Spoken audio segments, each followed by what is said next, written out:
Broadcasting out of Albuquerque, New Mexico, you're listening to the Low Blow MMA Boxing Podcast.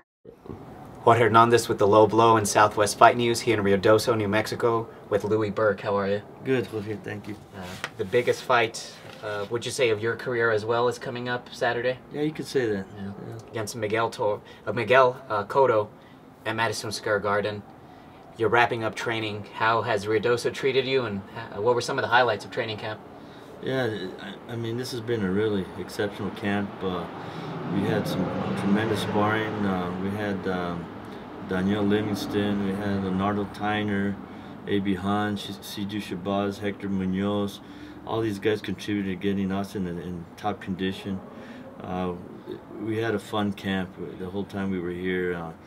You know, just everybody got along, and we played a few jokes on each other. It was a fun time. The people in Ruidoso really embraced us and treated us really well. You know, there's not enough I can say, good things I could say about them. Mm-hmm. How do you like the way that Showtime's All Access portrayed everyone? Was it pretty accurate? Yeah, I think so. Yeah, I was a little concerned. You know, I mean, you know, you're always thinking, oh, man, I did some stupid stuff. I hope it didn't come out. You know, they bleeped all the bloopers, took all the bloopers out, so it wasn't too bad. You know, I thought they did a really professional job. I thought they did good. And how is Austin Trout prepared mentally and physically for the biggest fight of his career? You know, for it being such a big fight, he's really relaxed, and I think that's the good thing about this camp was it was real relaxing. We were able to focus on Cotto and not a lot of extracurricular stuff, you know, that pops up when you're at home.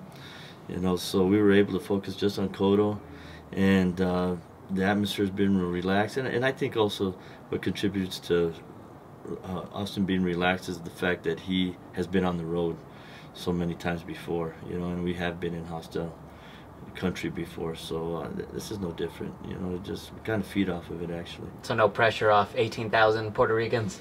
No, I mean, you know, when your life is threatened in Mexico, and you know, I mean, this is really minor to that. You know, just we're looking forward to the hostility. We kind of feed off of it.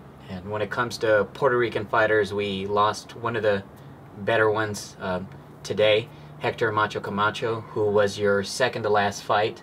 You feel, you know, that it was a pretty good fight. There, you know, ultimately, you know, he did defeat you, and you know, it was when he was very hot. Yeah. You know, what will you remember about him? Well, it was just a thrill to be in the ring with Hector Camacho. I mean, undeniably, he was one of the best lightweights and best fighters in his division ever, and for sure in the 80s, and possibly of all time, you know, one of the best. And he fought everybody, and it was just to be in the same ring as that guy is an honor, you know. And I'm gonna miss him. You know, I'm gonna miss him terribly. Yeah. And they'll probably pay tribute to him there this Saturday. So I mean, is that gonna be kind of tough there also? You know,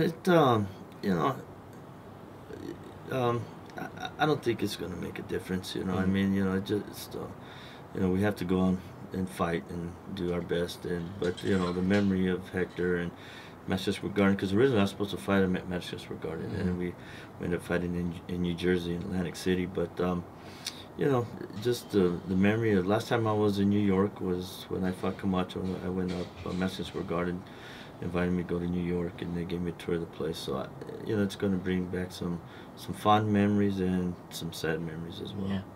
And finally, just southern New Mexico, and all southwestern U.S. and anyone supporting you abroad. Is there a message that you'd like to relay to them? We want to make everybody proud of us, and I just want to let you know that we worked very hard for this fight, and we're well prepared. And thank you for all the support.